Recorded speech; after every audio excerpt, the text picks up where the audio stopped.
To map the frontiers of research around telepathy, the human mind, evolution, and deep universal connectivity, this is Neon Galactic, a podcast produced by PBS affiliate Ky TV in Northern California. I'm James Falk, joined today again by my good friend David Stuss from Camosun College in British Columbia. Thanks for watching. Over the past year, the public has been riveted by the research of our guest today, Dr. Diane Hennacy Powell, and how that research was portrayed in the popular podcast, The Telepathy Tapes. We've had Ky Dickens on the show. She's the podcaster behind the Telepathy Tapes and is working now on a documentary to continue that journey and further popularize this phenomenon. But the work and research behind the Telepathy Tapes comes largely from Dr. Diane Hennacy Powell, who has spent years researching the connectedness and insight demonstrated by some nonverbal autists with their families, care workers, and others. This is a moment and a pile of evidence that challenges several of the most deeply held assumptions of many scientists. Work that perhaps exposes a deeper layer of being and knowing that in the past has only been available through religious or spiritual traditions. Is the world ready for this kind of revolution? What does all this say about human nature more broadly or the universe? What does it say about science? I mean, did science really miss something so crucial to a proper understanding of our place in the universe? And even as this notion has caught fire in the public's imagination, it's still largely rejected by mainstream researchers. What will it take to get this renegade realization respected by the wider academic community? And how much of that resistance is a question of science and not scientism? We obviously have a lot to talk about. Thanks for joining us, Dr. Powell. Thank you. Um, yep. So just to get started, I'd like to sort of explore a little bit of how you, I mean, you're a scientist and then you find yourself in this area that for a lot of scientists is kind of verboten. And I wonder what your journey from being what you might call a traditional scientist, if you were ever that, into someone who sort of explores topics that a lot of people are allergic to, how that occurred. Okay. Yeah. Well, I was definitely a traditional scientist. I grew up in a scientific family. My father was a physiologist, a geneticist, a marine biologist, a mathematician. And I was basically groomed from an early age to be a scientist. And as an undergraduate, I worked in neuroscience labs, did your traditional neuroscience, research with, measuring axon potentials and crayfish axons and, using electron microscopes, just basically doing neurochemistry, working in a neurochemistry lab. And went on to Johns Hopkins because I was interested in human consciousness and wanted to become a neurosurgeon. And I was raised an atheist in the materialist reductionist model by my father. And decided that I wanted to study neuropsychiatry instead of neurosurgery because it was really much more interesting because you spend most of your time talking with people who have an experience of reality that's different from your neurotypical person. Whether it's that they were neurotypical and then they had a stroke and now suddenly they may have lost color vision or they may have lost some of their memories. There are all kinds of different syndromes that can occur. And I saw that as a really fascinating way to try to map out the brain combined with your neuroimaging technology that was just coming on boards with CAT scans and then MRIs and functional MRIs. And so that was really where I was at. And when I was on faculty at Harvard, I was the psychiatrist who would be the consultant to the medical and surgical floors in case they had an issue that they thought was psychiatric in nature. And I was asked to consult on this woman who was complaining that she saw ghosts and that she was psychic and that she knew her tests would come back normal and there was no reason to stay in the hospital. And I was called in to see her because the staff thought that she was mentally ill and therefore not competent to sign out against medical advice. And within 5 minutes of meeting her, she suddenly started telling me all of these things about myself and my personal life that and my future that there was just no way she could know. I mean, my husband was an MD, PhD, and he was applying for postdoctorates in biochemistry. And she said, "Your husband's a chemist applying for jobs in two different cities right now." And she even told me that we'd end up in San Diego, which was one of the two cities that he was applying to, and it is where we ended up. Um, and she said other things too that were all true. And the point is that I mean, first of all, I mean, it was really surprising to me that someone could do that, but at the same time, I knew that neuroscience really didn't have a complete model for understanding the brain. That we don't, there's this assumption that the brain creates consciousness, but we don't really have any understanding of how that is. Um, there's just so much that was not understood at the time, and this was back when this happened. This was back in 1989, and I also was familiar with research in physics. I have a brother who's a theoretical physicist, and took a lot of physics myself. And I knew that what quantum physics was telling us and the theory of relativity was telling us is that what we think of as reality is really not reality. Um, and when they look at it more carefully, at both the micro scale, the Planck scale of quantum mechanics, or look at it, at the gross macro scale of, the cosmos. And it's just in the reality that we interface with our sensory system, that we're judging what reality is. And yet we know that over 90% of energy and matter is not visible to us. And so I mean, I just so because of my understanding of these other sciences, of the limitations of neuroscience, and understanding the potential of physics for informing these other sciences. I thought, well, okay, this is interesting. Let's look at it. And then on top of that, I had met Oliver Sacks back in 1986 and read his book, The Man Who Mistook His Wife for a Hat. And in that, he described savant syndrome, where there were these autistic savants who were twins who were institutionalized back in the 1960s.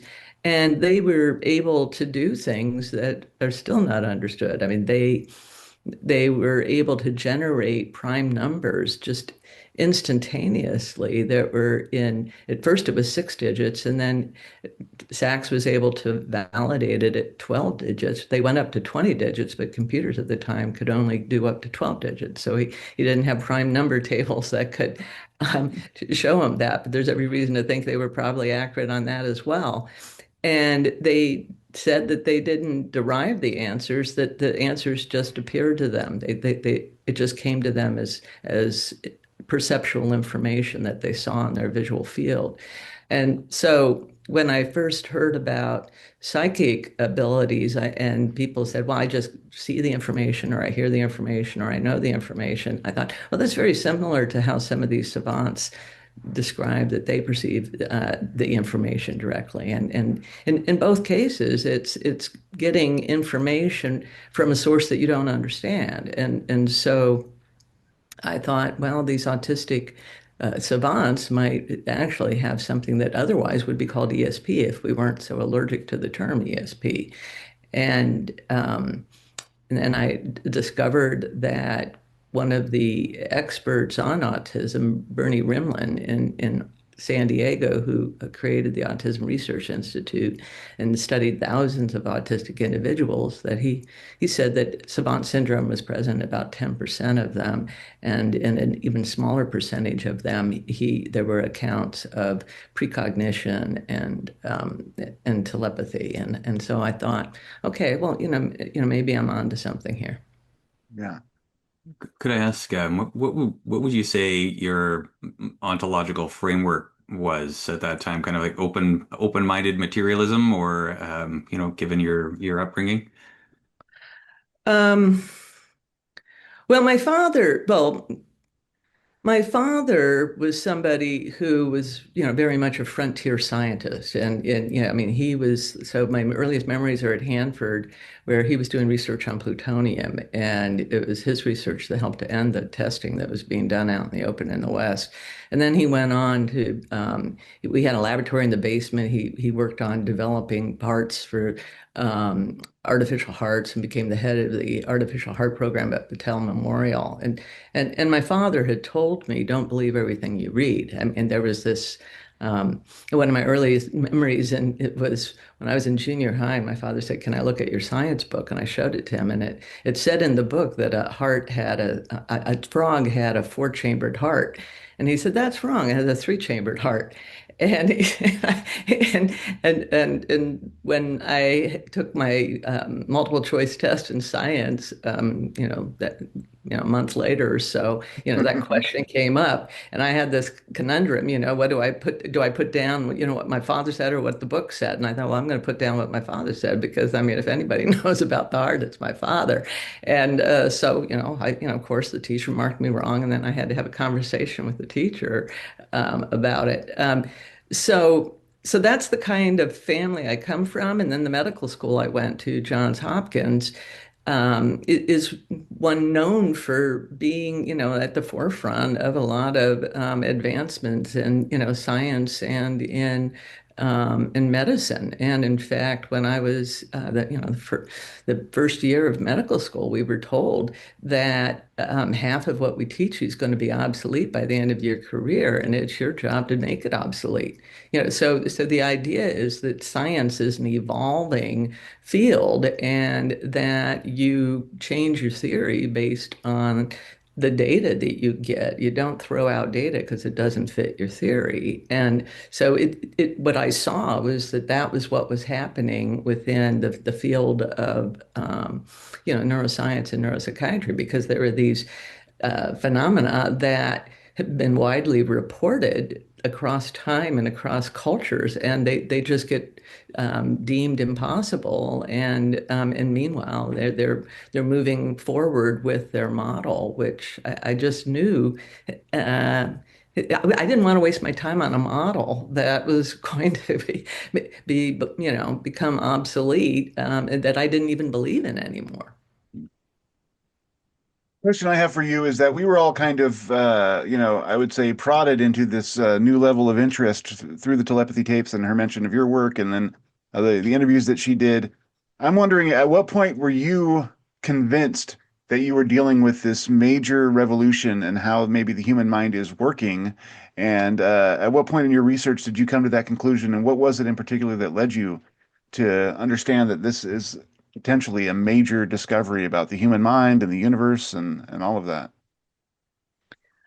Um, well, what I would say is that, so initially when I started doing my research, well, first of all, I mean, there was the research that I did that was a lot of thought experiments and literature research, which resulted in the ESP Enigma, where, I made this case that, neuroscience is incomplete. And then I'd talk about how in physics, whether you're looking at chaos theory or string theory or quantum mechanics, double slit experiments, whatever you're looking at, it's pointing to there being a a need to incorporate that science into a model for neuroscience. And so initially I thought that with savant syndrome that it was really an indication that the brain doesn't just have processing that is linear and classical, it also has processing that is quantum in nature.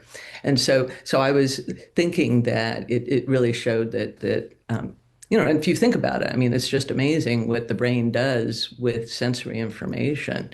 And so it made sense to me. And so before a lot of other people were doing it, I was saying we really need to think about quantum physics if we want to understand the brain. And now a lot of scientists like Stu Hameroff and Randall Penrose, that's what their model is based on. So that's Large R theory, right? Yeah, and yes, and so initially I was just thinking, well, I want to find some savants, ideally ones like the ones that Sachs had studied, and test out these theories just to see, if I could prove that there were quantum processes going on there, just to understand the mechanism here. And it was when I was over in India in early 2013 that I had the opportunity to evaluate several savants. And while I was over there, I found out from the people working with them and the parents that they said these kids are all telepathic in addition to XYZ. And I thought, well, if they're telepathic, then that is a confounding variable because if I'm asking a child who's, 5 years old, is not going to school to study math, if I'm asking them, what's the cube root of a five-digit number and he gives me the correct answer, how do I know he's not giving me the correct Right. answer? That's Because I know it, yeah. right? Yeah. And so, and then I also thought that telepathy would be, it would be easier to prove in a way that in a way that would be convincing. Because one of the problems with these savant cases where they say, oh, well, my child can speak five different languages and he was never exposed to it. Well, how do I prove that they were never exposed? I have no way of doing that. And so I thought with telepathy, what I can do is I can set up experiments in a controlled way, and use randomized stimuli and show in real time that I have this individual here who's thinking something and this individual there who's typing it or writing it or speaking it. And so that's what I wanted to do after I came back to the US. And I said this in various interviews, and then lo and behold, within just a matter of months, I had a family contact me who had a child who was at the time 11 years old, and they thought she was a mathematical savant because she hadn't studied math and didn't have the simple arithmetic abilities, and yet she was able to solve these complex mathematical problems. And so the father knew about Daryl Treffert and his work with savants, and he thought, oh, she's a mathematical savant. And so then the therapist was working with her with that assumption until one day the calculator she was using for checking her math work homework, the calculator died, and she had to use a different that means of generating the calculation, and it gave it an exponential notation, and then the girl gave her answer an exponential notation without seeing that that's what it was in the calculator, and then that made the therapist go, what? How'd you do that? And it was at that point that Haley said, well, I read the numerators and denominators in your head. And then she started doing her own little simple tests with her, and Haley got all that information correct. And then subsequently, another therapist, without even knowing what happened with the first therapist, made the same discovery. Once again, just due to some kind of fluke that made her go, "Wait a minute, are you reading my mind?" And then Haley said yes. And so that created an opportunity for me to go and do very controlled tests with two different therapists, and so that was back in 2013. And I put a divider between the therapists and Haley, which caused her to regress. I mean, at the time that I first met her, she was typing directly into a talker, and which is more convincing than somebody holding the letterboard, because people's criticism is about the letterboard, maybe they're giving you cues, but she was typing directly into the talker. But it was through conversation with Dean Radin and other scientists that they said you've got to have a visual barrier between the two. So I erected that, but the problem is that you introduce things like that are changes, and you bring in the cameras and the microphones and all of that, and the kids get dysregulated and whatnot, and they regress, and they have to go back to It's kind of like, when a kid regresses and goes back to sucking their thumb, they go back to an earlier stage. And for her, she went back to what she used when she initially learned how to type, and that was the letterboard. Um, but in seeing, I mean, I tested her for a total of 6 hours, and just seeing her, get the stimulus, whether it was randomized numbers or words or pictures, with 97% accuracy. It was just astounding, and I was like, okay, I think I'm really onto something here, and I presented that research at the Parapsychological Association's annual meeting. I presented it at the Science of Consciousness conference.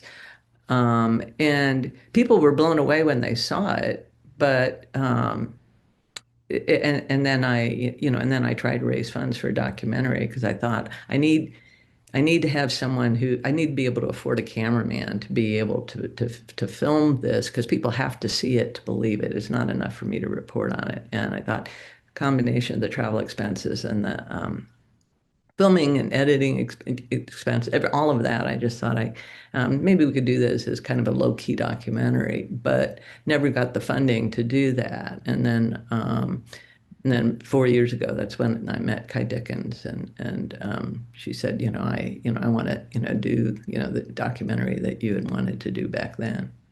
Yeah. Um, I, what's your response to all the attention that you've gotten through this and the work? I mean, has it been constructive toward your final goal, or has it been a distraction? Obviously, a lot more people know about it, a lot more people are interested, but there are a lot more probably ravenous critics out there who are trying to destroy your reputation and the work. Overall, how would you say this attention has helped or benefited your project? It's really it's mixed. I mean, it's all of the things that you mentioned. I mean, Yeah, it's really kind of interesting because, I mean, on the one hand, like I'll go some places and, people treat me like I'm a celebrity. They all want to get their selfies with me and whatnot. And and I have a lot of people that want to send me their pet theory for, why they think that, this is possible. And then I have a lot of people that write to me and say, thank you so much for doing this work. I've known it for a long time. I just have been silent about it. But you're validating my reality. And then, of course, you get the people that just, make up very slanderous things about you, and just do the character assassination thing because it's just too big of a threat, I guess, for someone with my credentials to be out there giving this credibility. And then at the same time, also, I have, people that want me to set up my own nonprofit and want to support my research. So that's what I'm in the process of doing, is setting up my own research institute, the Hennessy Institute, and I'm going to continue the work. So it's a mixed bag, of but course. life is, and when you're trying to do something big, then it becomes bigger. I mean, it's everything is magnified. Want to give you a chance, and we talked about this before the show a little bit, that there was some kind of I would call it almost character assassination stuff that went on when you first emerged. It seemed like where people were trying to link your name to the anti-vax movement, and there was some misinformation I think that got disseminated. And I wanted to give you a chance to clear up what happened and what your thoughts are in terms of vaccinations and their relationship to autism and the complexities involved. Obviously, there's a lot more nuance than folks are willing to typically take on, but reality is nuanced. So can you give us, Yeah, sort of an sure, explanation? sure. Yeah. I'm not an anti-vaxxer. I So long story short is that I've been studying autism since 1987, and I went to the Institute of London and was at the Maudsley Hospital with Sir Michael Rudder, who was knighted for his work on autism, and at the time I was there with him for 6 months, and the whole time I was there, I saw maybe, 8 to 10 kids with autism. It was that rare. It was, just, maybe two or three out of 10,000. And so I trained at the institution, Johns Hopkins, where autism was first coined as a term by Leo Kanner. And so I knew I was familiar with the original case studies around autism. I was familiar with the way it presented and how there are all of these other conditions that something could be that could get mislabeled autism when it's not really autism.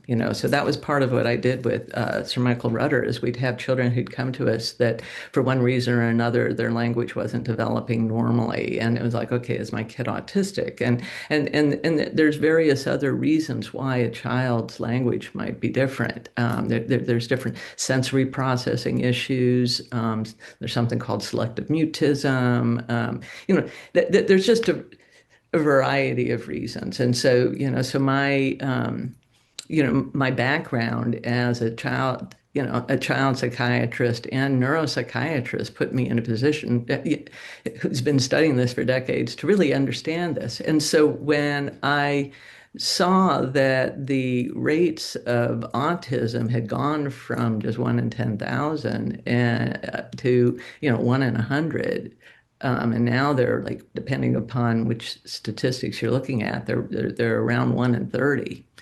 I thought, wow, something's going on here, and I need to find out what it is. And what I discovered is that there are children who have predisposing issues, for example, mitochondrial disorder, that makes it very difficult for them to detox. And so as a consequence, they're carrying a higher toxicity in their system. And those children, when they get vaccinated, can be injured and develop an encephalopathy. And so, it's damage to the brain.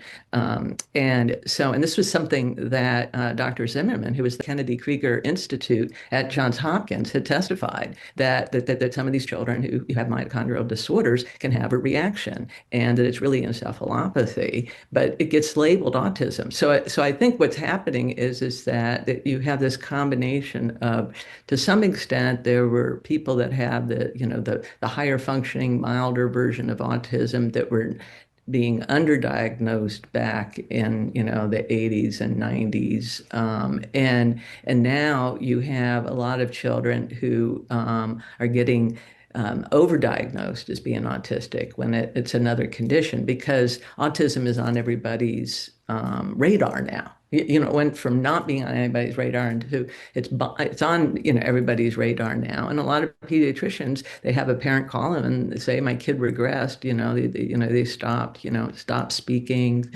lost their potty training, et cetera, et cetera. And the pediatrician just automatically will think, oh, this kid sounds autistic. And then, maybe refer them to a psychologist who just has a checklist of, does the kid have did they not have eye contact with you? Did they, and just all of these different things. And they say, oh, okay, that they're above the threshold for what I'd call autism. And then they get labeled autistic. And meanwhile, their underlying issues are never addressed.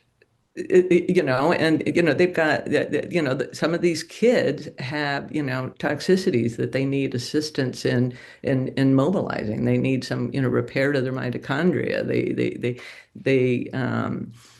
They need to be on a modified schedule. There's just all of these different considerations. And so to just ignore that, it really, was concerning to me. And I just thought, someone with my background is better equipped to really try to educate people on this issue and set the record straight so that people can not be afraid of being vaccinated, but also people, people aren't putting their child at risk. That we just use simple tests to see, who do we need to watch more carefully? And so that's my stance.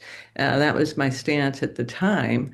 But unfortunately, if you say anything about vaccines, you can get labeled an anti-vaxxer. And I think that the combination of me talking about ESP and then having said anything about vaccines, just sort of set me up for that kind of slanderous remark.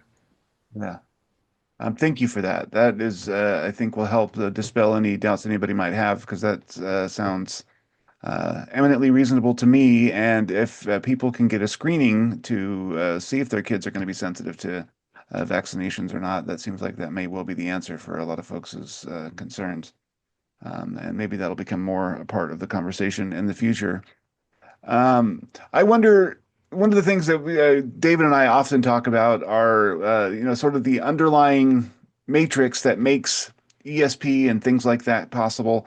Have you come to any conclusions or thoughts about, I mean, you mentioned quantum physics and sort of what some of the variables are in that regard, but what is reality at root if these kids are able to access each other's minds through, telepathy?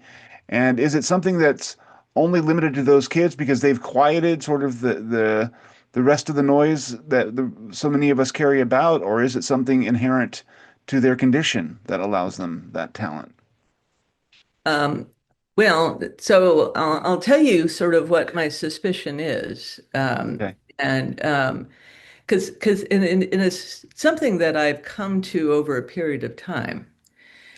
And so one of the things that I realized pretty early on was that a lot of the people who are neurodivergent, have some abilities that would fall into that, sort of category of, ESP, let's say.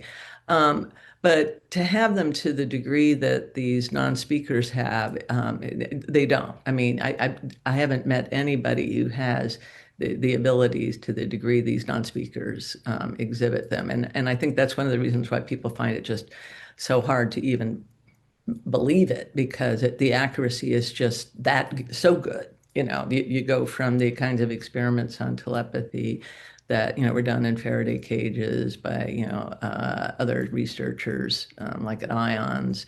Um, and there may be scoring 30% when chance is 25%.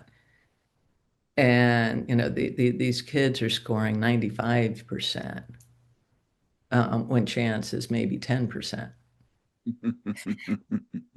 And so it's really quite remarkable. And so then I started thinking, well, what is it about the non-speaking population that lends them to this ability?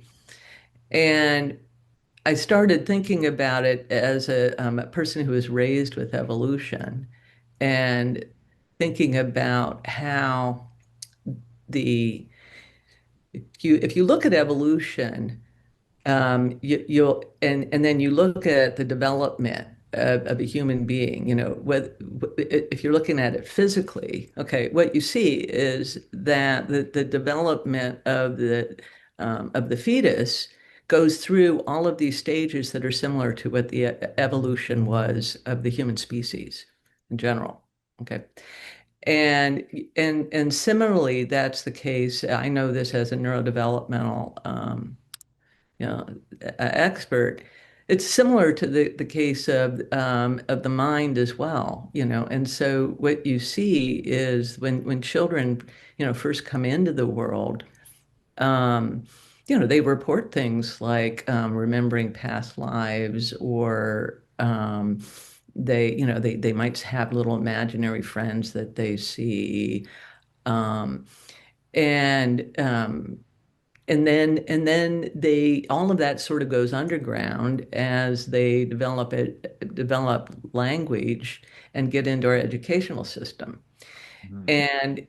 And so I thought, well, what if our ancestors were, engaged in telepathy, so to speak, mind to mind, shared consciousness, communication before language?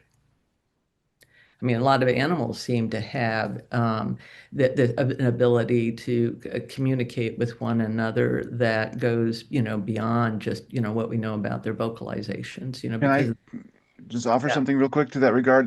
Larry Dossey's book, One Mind. I don't know if you've read it or not, but he talks about Aboriginal cultures where they basically operated with ESP, even though they never really considered it as an exceptional skill.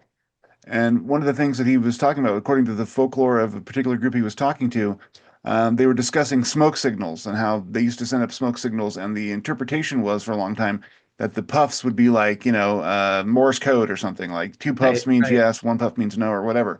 But right. really, what it means is that one person in one location is signaling to another person to open up, and that a deeper communication could happen on a subliminal sort of ESP level, and they would both sort of access that information stream from the two different locations. But and Larry's point is in the book that the talent has been with us for as long as we've been around. We've just sort of, buried it over time under, yeah, anyway, sorry, I just wanted to Yeah, throw that yeah. in there. Yeah, no, thank you for that. Yeah, yeah, exactly. And I was thinking that, what I think happens is that we're all born, still, sort of connected to, whatever you want to call it, unity consciousness, whatever you want to call it. And I think that it's that connection that actually makes it so easy for a child to acquire language in the first place. I mean, if you think about it, I mean, it's a miracle that children can take these sounds coming out of people's mouths and ascribe meaning to them in the correct context so quickly, especially when you think that, it's only recent history that people spend the time with their child, reading to the child and, trying to actively um, help them acquire the language. And in the past, the kid just picked it up. And so I think that it's because of this sort of shared consciousness that they do this pattern association of, this is what you're thinking, in a sort of a proto language, and these are the sounds coming out of your mouth, and they get matched. Okay. Um, and so and then what happens is that, when we get into our educational system, everything is so left hemisphere oriented. And so what we're doing while the brain is still developing, it's undergoing massive development. Even to the age of 18, the brain is still undergoing development. And so during this time when it's still, the pruning process is still um, shaping it in terms of what wiring to keep and what wiring to remove, that during that time period, we're educating kids to be more left hemisphere, logical, linear thinking, and it's, this analytical thinking that is sort of almost antithetical to the intuitive, creative, gestalt right hemisphere. And that's, a bit of a simplification of the two hemispheres, but I really see them as being like two, operating systems. Okay. That, with the corpus callosum, you have a connection between the two, but the connection is predominantly that the left hemisphere inhibits the right hemisphere. And so then you have these individuals like Kim Peek who had no corpus callosum and he was the savant that Rain Man was modeled after. And he had, astounding, memory. I mean, he could recite backwards and forwards, word for word, over 12,000 books, and as well as other things, And so anyway, so we've got this educational system that's sort of reinforcing this way of thinking that sort of suppresses the intuition, and that when we're in dreaming sleep, which is when a lot of us can have psychic experiences, whether it's, telepathic or after death communications or precognitive, a lot of people who don't think of themselves as psychic can have that experience during a dream. And what you see is during dreaming sleep is that the frontal lobes are the activity is reduced in the frontal lobes, and the right hemisphere is dominant over the left hemisphere. And and it was from a thought experiment about that that made me think, well, okay, if that's the functionality that's associated with, let's say, psychic abilities, then is there anyone in their waking state who would have that functionality when awake? Yeah.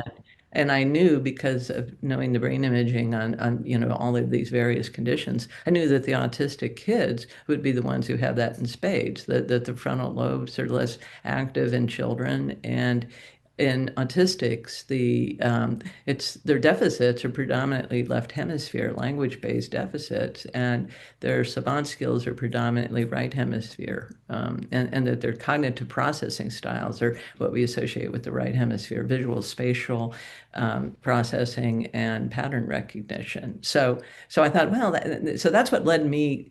That was just one of several things that led me to say I'm really going to focus on these autistic kids to see if they are the ones who could prove ESP. Yeah. I have David, Jim. yeah, a question about, so, if we're looking at it from that framework, the evolutionary framework, which is very biological, of course, this is part of your fundamental background in looking at the brain structures that are responsible for these kinds of things. One of the things that I really puzzled me about listening to the telepathy tapes was some of the young people talking about, for example, meeting on the hill, or having acquired knowledge from individuals for whom there seemed to be no physical avatar, if you like, which is suggesting that there's, and of course, then there's this, like, this notion that they have all of this competency, but the only problem that they're having is interfacing with the body. Right. Right. Yeah. Which is in some sense suggesting that there's an implementation of the consciousness, right, at a level of sophistication which is separate from the brain. Yeah, absolutely. I mean, that was my next level of thought experiments, was that I was thinking about, so then taking it further, then I thought all of these different people who seem to be psychic, that became psychic and they weren't psychic before. Okay, what is the common denominator? And I realized that, whether you're talking about a near-death experience, or you're talking about people like Ingo Swann, who did astral projection, Robert Monroe, various individuals. Um, it was what they shared in common is this sort of tenuous relationship between the mind and the body. And I wondered, I thought, gee, I wonder if these kids whose bodies don't really function, very well, and, they even say, my body doesn't, my mind doesn't see my body or whatever. I thought, I wonder if they're having a lot of out-of-body experiences. And then I saw this book that was written by this Japanese boy, who it was translated into English, and the title of it is The Reason I Jump. And in it, he's answering all these questions. And one of the questions is, why do you jump? And he said, because it feels like my soul is detaching from my body. And I thought, okay, these kids probably are having out-of-body experiences. And so I asked one of them one day, do you ever feel like you're, not in your body? And he lit up and he's like, yes, I do. Somebody finally asked me, And so then I started to realize that, that these kids are spending a lot of time where they're just not, fully integrated into this body. They don't adopt the concept that they are the same thing as the body. So they never buy into that illusion of body as self. They have a much bigger sense of who they are, as a conscious being. And so then, yeah, absolutely. Once you're out of the body, then where do you want to go? If you're Ingo Swann, you can go to Jupiter or whatever, But with these kids, they have a meeting ground in a non-physical plane that many of them call the hill. Mm. how do you then resolve this, your expertise in developmental, say, developmental pathways? So normally we've got this Piagetian progression that occurs, and we're looking at that one-to-one mind-brain identity, which is our standard neuroscientific model. These are capacities that are, we wouldn't even say latent, right? It's like there's some potential there, but they need to be synaptically carved via interaction with the environment. And in this case, it seems like some of those capacities are present with like absent the normal developmental sets of interactions, which would like literally you have to interact with the physical environment for that sculpting process to occur. So in your current thinking, how do you resolve that tension where we're seeming to have developed what would normally be a sculpted developmental outcome minus the sculpting? Um, well, so here's how I'm thinking about things now is that several years ago, 8 years ago, I was invited to attend this meeting with and 12 other scientists that was really the founding of the Academy for the Advancement of Post-Materialist Sciences. And, at the time, I had signed the manifesto for post-materialist science because I was thinking still along the lines of, quantum effects in the brain, and that's enough to make you a post-materialist. And so, um, when I was there, Gary Schwartz said, "Well, I want to give you a thought experiment." He said, "Could consciousness be primary? Could consciousness be primary and fundamental?" And I tried that on, and it was like a light bulb went off because what happened for me, it's like that puzzle that you would see, in the back of like a science magazine where you're supposed to, connect all the dots without lifting your pen off the paper. And the trick to it is that you have to go outside of the box, in order to connect them. And once you realize it was like it was giving me permission to invert the question. And once I inverted it, it was like the Rubik's Cube that all pieces just fell into place. It was like, oh yeah, okay. But yep, absolutely. That explains Yeah, everything. inevitable, right? And so yeah, so I joined that camp and contributed a chapter to their first volume, is consciousness primary. And so the model I'm operating out of now is that I really see the brain as being our means of decoding the informational field that we reside in. And that a lot of these savants are showing us that we live in an informational field. Uh, some of them even say that they see code, and so, which, brings us to the whole, simulation hypothesis or whatever, but yeah, I think that we definitely have a nice analogy now that we have cloud computing. Yeah, that we can say, okay, well, it's sort of similar to, consciousness is sort of similar to the cloud, and the brain is similar to our devices that surf it. It's just that we don't really understand all of the apps that the brain contains, and that you've got, it's like some kids are, working with, Microsoft Windows, and other kids are working with, a different, an OS operating system or whatever. It's like, so there's more than one way, as we've seen in the computing world. There's more than one way that somebody can accomplish sort of the same final goal. It just, is a slightly different pathway. Mm.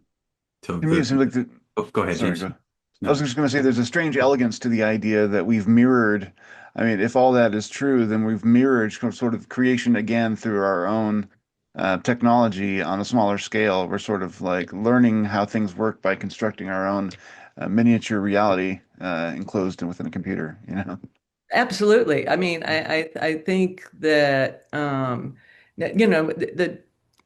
the deeper I got into studying, nature and and consciousness and everything, the more spiritual I became, and the more I realized that, yeah, we as human beings are just imitators, and and we can come up with something that, is sort of a synthetic version of something. It's never really superior to the original thing because we don't understand the original thing well enough. But we keep getting, just like we are evolving our theories, towards a greater understanding. We're evolving our technology to be closer and closer to mimicking, what is what is the original. Yeah. You were spent some time in contact in the desert recently. I know there was a lot of whispering about it. And I wonder if that gave you an opportunity to kind of think about the question of non-human intelligences and what role they may play in sort of this broader consciousness field. Have you thought about it? And do you have any knowledge of any of these kids coming into contact with intelligences that are bigger than, human intelligence, something either more complex, less complex, elemental, whatever you'd want to call it?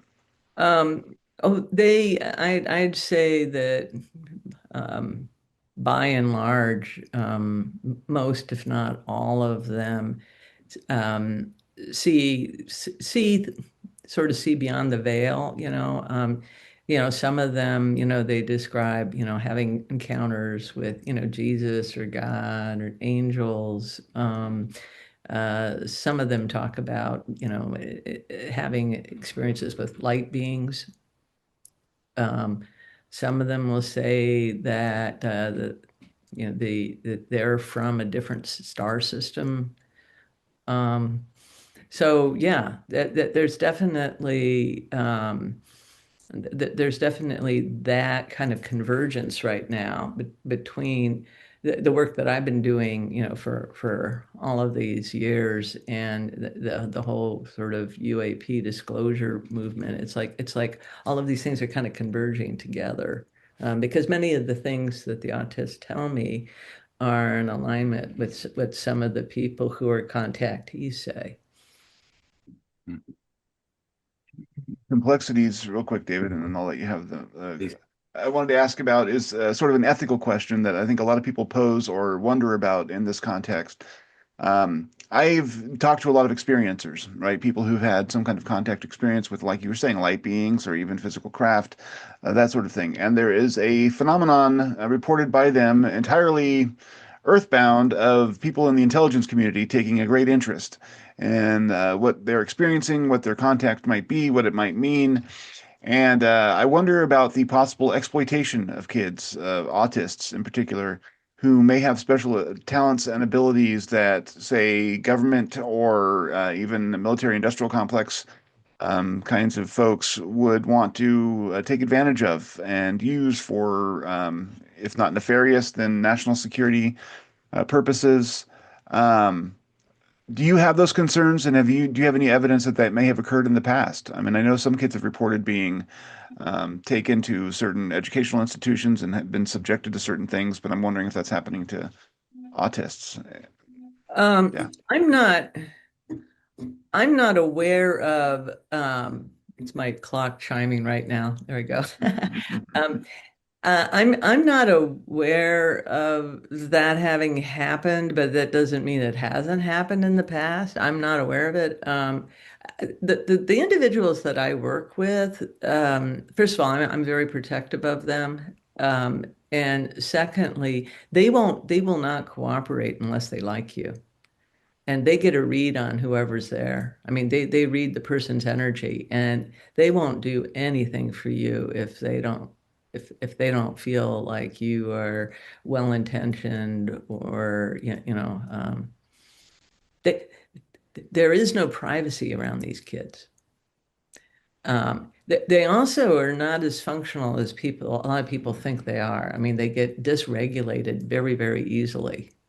Just introducing a visual barrier, in the case of Haley, was enough to cause her to regress in a, not in a, like she wasn't emotionally traumatized by it. It's just that, that she, went back to, using the letterboard for the experiment. But I mean, she enjoyed showing off what she could do.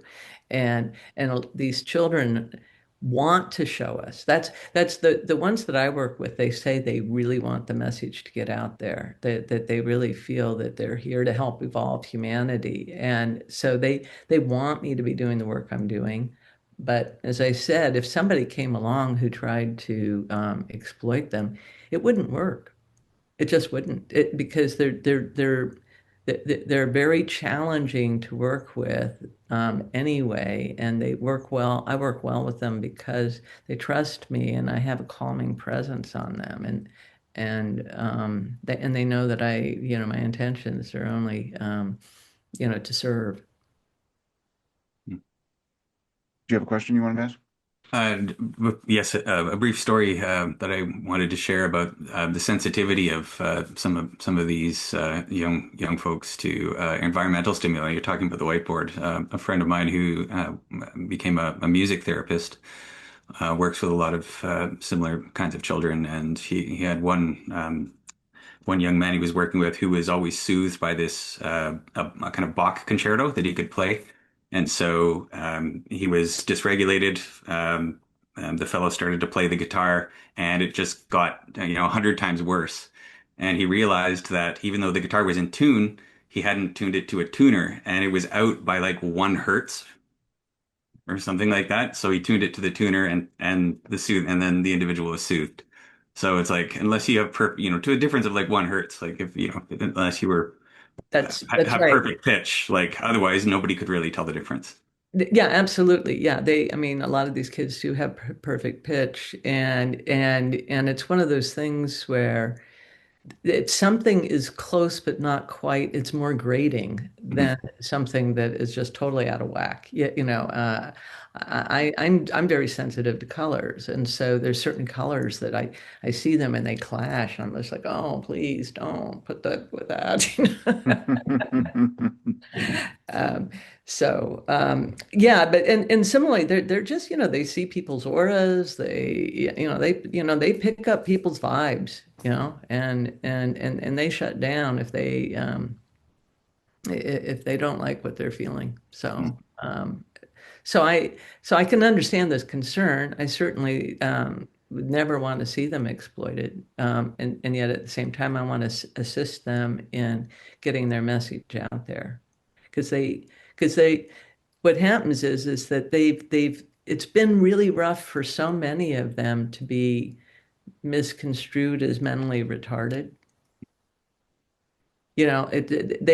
So what's happened in the past to them is far more it's very painful, and what's happening now for them, they're thrilled about it.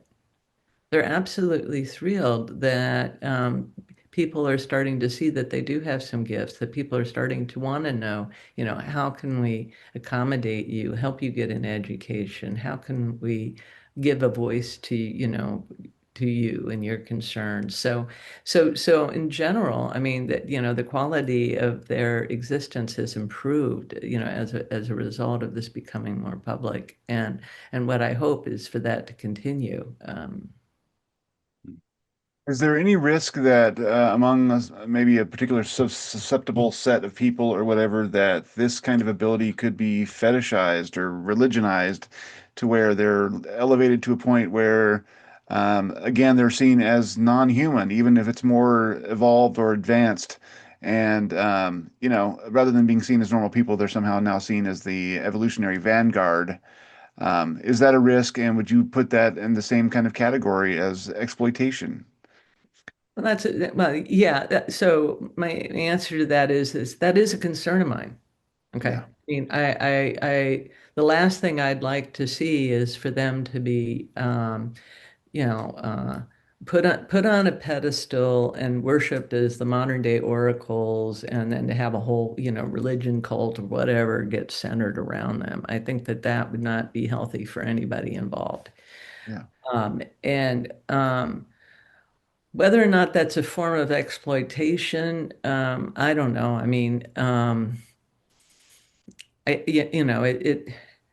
it's not healthy. But when I think of exploitation, I think of something that's forced upon somebody, and it's possible that it's possible that like some parents might like see an opportunity with their kid, for their own gain. And I'm not somebody that thinks that's healthy or good. So yeah, it's absolutely a possibility. We need to guard against it. Um, We need to be open to possibilities, but keep our feet on the ground, right? I mean, that seems like kind of they're still people, they're still human beings, and that needs to be, I think, recognized above all else. The hurdle, of course, is to get this into a wider acceptance.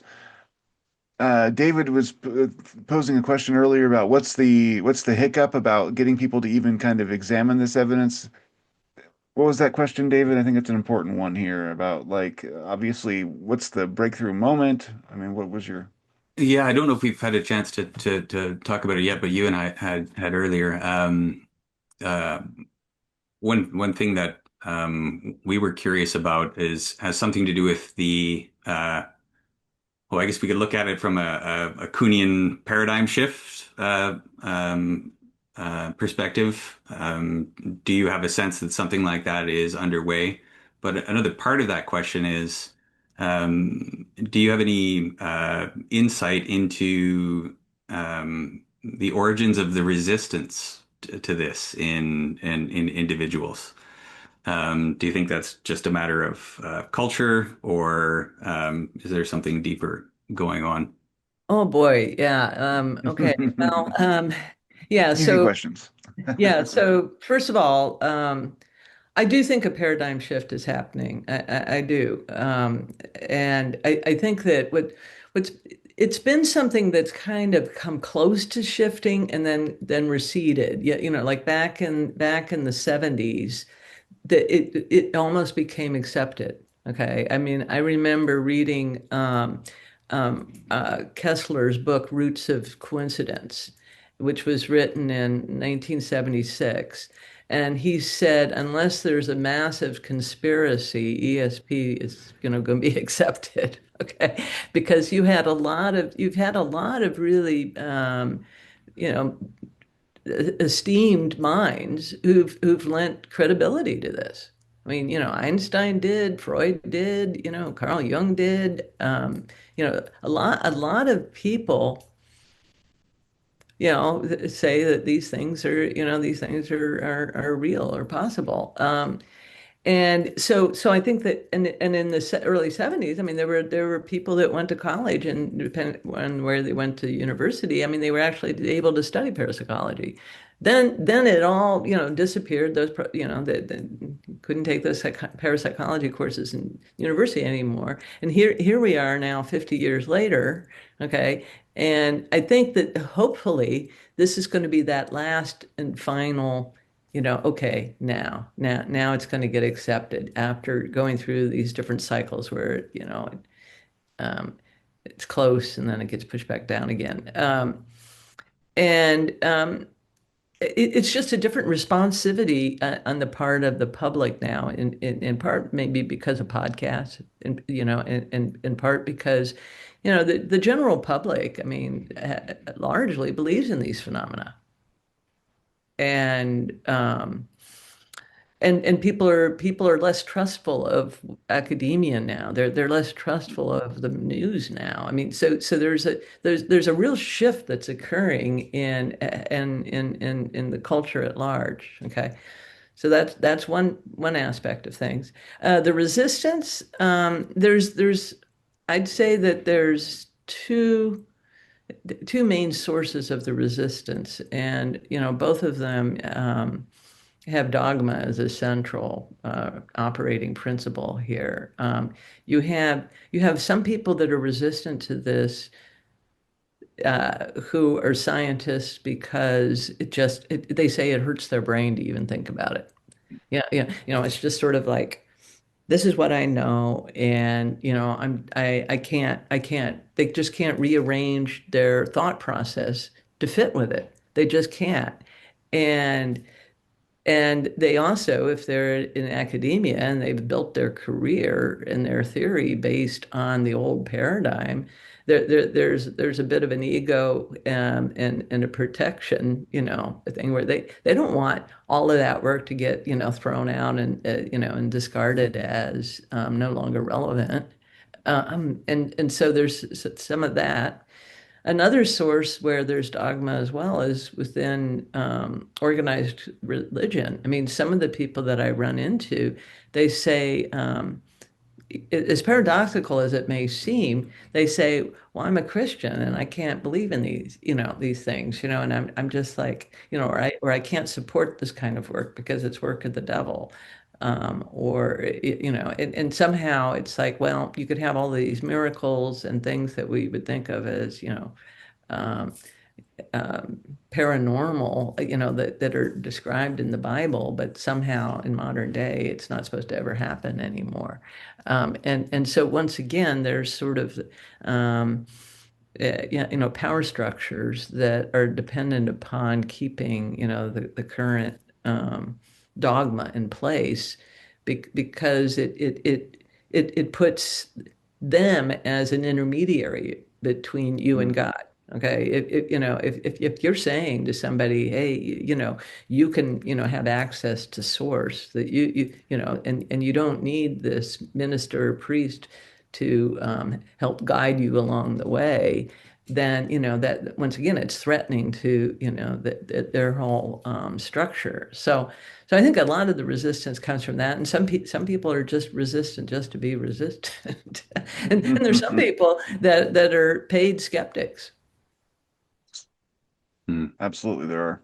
Do you, I wonder. Go ahead, yeah, I was just David. wondering, do you think I was also trying to think of it from an evolutionary point of view, given one of the things that is reported for some of the nonverbal individuals that in order for them to, for example, go to the hill or engage with some of these abilities, they need to almost go into sensory deprivation, cover themselves up with pillows or something like that. Might it be the case that there's a biological basis to this as a kind of governor function in terms of like minimizing bit rate or something like that? It's like control of the volume knob. In terms of the amount of information that's coming in, and possibly something occurring at a subconscious level. People knowing at some level that were they to open up to this, suddenly they're going to be exposed to like an overwhelming amount of stimuli or something like that. Do you think that there's any plausibility to that idea?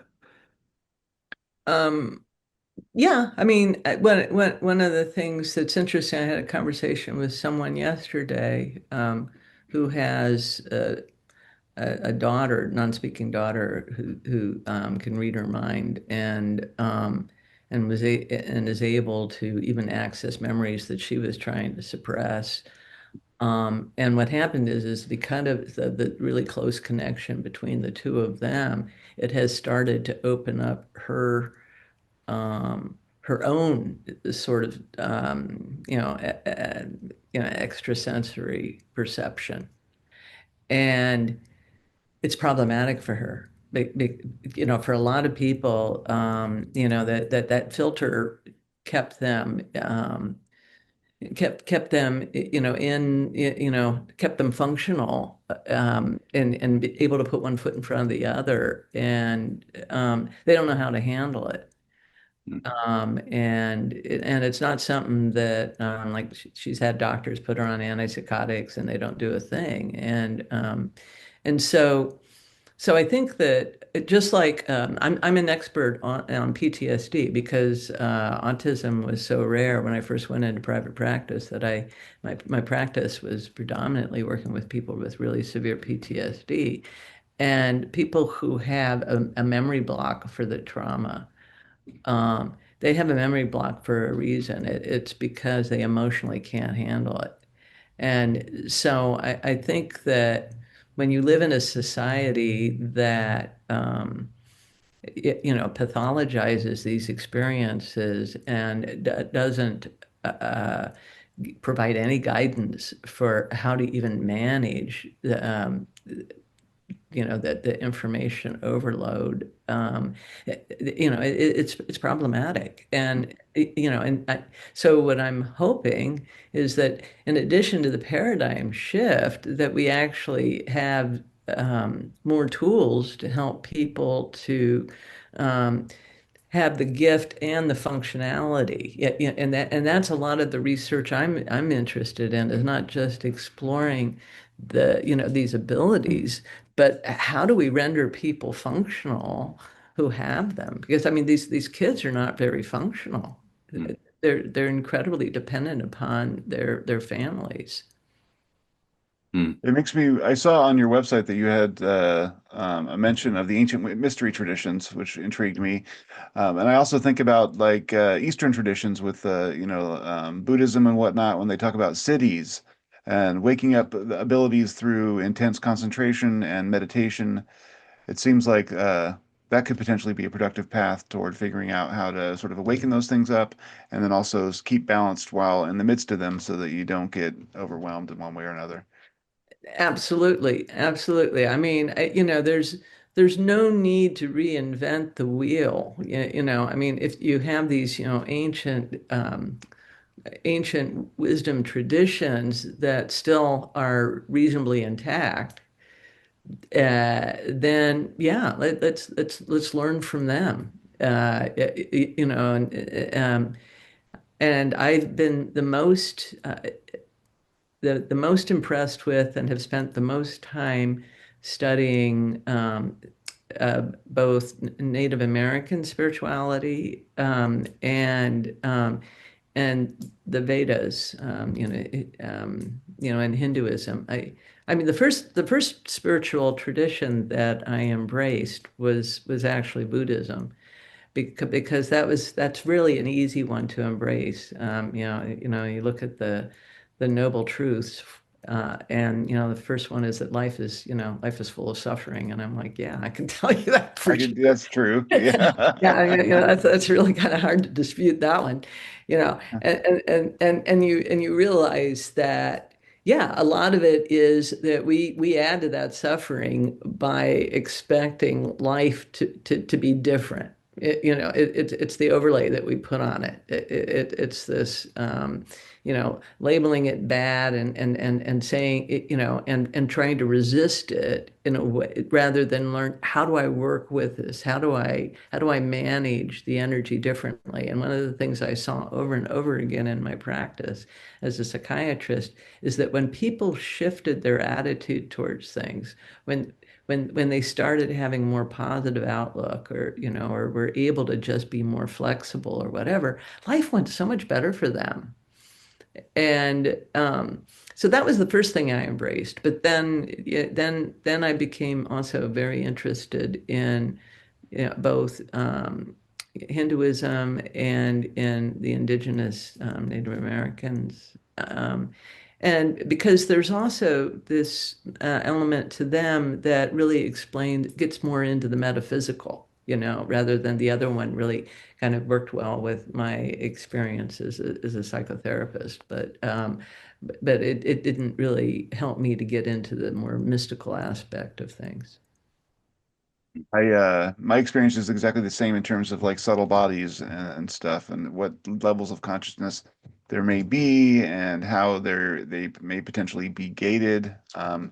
Do you think about that often with the what you've encountered through your work? Oh, absolutely. Absolutely. 100%. Okay. Yeah.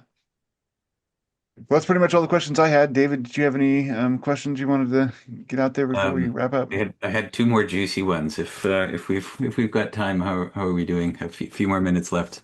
One of them was whether or not you found. Well, I'm assuming based on your description of what uh, your early upbringing was like in a scientific home, that any teleological notions of evolution were probably drummed out of you as a kind of a confusion, right, of human thinking. Certainly in my, scientific and philosophical training, it was made abundantly clear that's just not how the universe is, right? Teleology does not occur. But I know in my own experience in exploring some of this, and we were touching earlier on the convergence of the work that you're doing, all this stuff about NHI that's coming up, artificial intelligence, our understanding of quantum mechanics. These things all seem to be kind of coming to some kind of a point. And I've been finding a growing kind of background sense that there's something teleological about this. And I'm curious if something similar has happened to you. Do you feel like there's a kind of directionality to, is there some strange attractor that is pulling us in? I think that there is. I mean, it's there's just too many things that are lining up that I haven't had any control over, and it's sort of it's almost like you say, a great attractor. It's I think of it as like we live in a fractal universe, and it cycles, but it's cycles that are really in a spiral.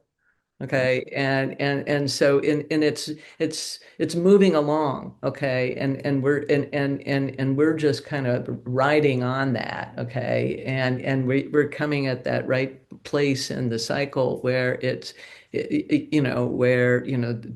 is what's going to happen next, and this is what's happening now. And it's an echo of what's happened in the past, but it's an echo that is larger, just like how fractal things are. And so I totally believe in the holographic universe. Hmm. I had one more, which came out of listening to the telepathy tapes. There was this uh, very moving moment in it where one of the children is communicating with his mother. It's about, we can do this once you believed in me.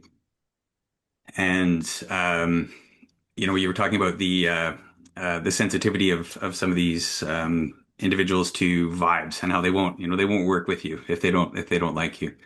It seemed like a kind of a theme that was coming up throughout all of that was the significance of love, I started to get the sense of this functioning almost like a guardian at the gate or something like that. And I'm just going to throw something out here to see if any of this clicks for you.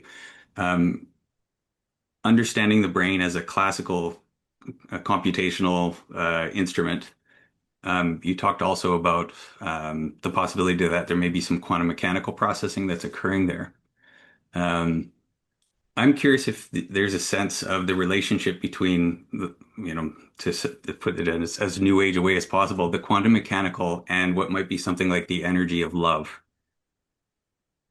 There's this thing called the no cloning theorem, right? Which is when you're looking at quantum information, you can't copy it without destroying it, right? Without changing it, which you can do with classical information. Um, And the parallel that I'm sensing here is that if there's some kind of like energy of togetherness, if you like, which we might see as the quality of love, and what I'm hearing from some of the young people in the telepathy tapes is it's like you don't get access to this realm unless you can connect within this particular way. And it's like, is that the gatekeeping function, right? You have to access this energy of love in order to be able to get into where this place where they're functioning from. Does that make any sense to you at all? Um, well, I agree that love is a very important component to this. And one of the things that was interesting was this girl and her mother who are telepathic with one another, recently underwent some experiments that that I arranged that were witnessed by someone who was blown away when he saw the experiment. He was like, "Oh my God, this is real." And he was practically shaking, and he said, "Can you read my mind?" And she said, "Yes." And he held the letterboard, and she read his mind. Okay, and when I asked him, I said, "That's the first time I've seen somebody who is barely known a child for, you only met her 2 hours ago. That's the first time I've ever seen somebody else hold the letter board and the child read their mind." And I said, "What do you think was different?" I said, "I think it's because you believe in her," because he's there like going, "Oh my God." And he like so believes in her, he's shaking. Okay. And he said also he was just sending her all of this loving vibe. And so I think that combination really was quite powerful.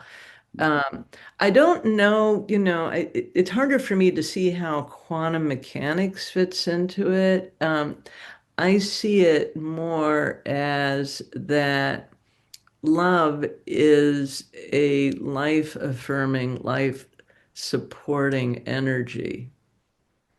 And that what's happening right now is that there's this opening, there's this, there's been too much of this destructive, dominant, self-centered energy. And what's happening is that this message that's coming out in spades is that the antidote to that is really this loving, life affirming and supporting and nurturing energy, which some people would say is the divine feminine principle. And so I think that it's that when there might be a frequency to that, it may be that, that's a frequency that's one of the Schumann frequencies, which are associated with, these abilities, that sort of, theta range, somewhere around, 7.8 hertz or so, that seems to be a magical range. And so I think it could be that when you're feeling love, that you're actually putting out a frequency that we just naturally open up to because it's so life affirming, and it can be magnified by but because it's one of the Schumann frequencies, and we can fall in harmony, with the, all life on the planet. So that's kind of how I see, and you become it becomes, it just opens people up. Because it's really a coherence between the brain, the heart and the mind, that and so who wants to connect with a hateful heart, right? That we contract.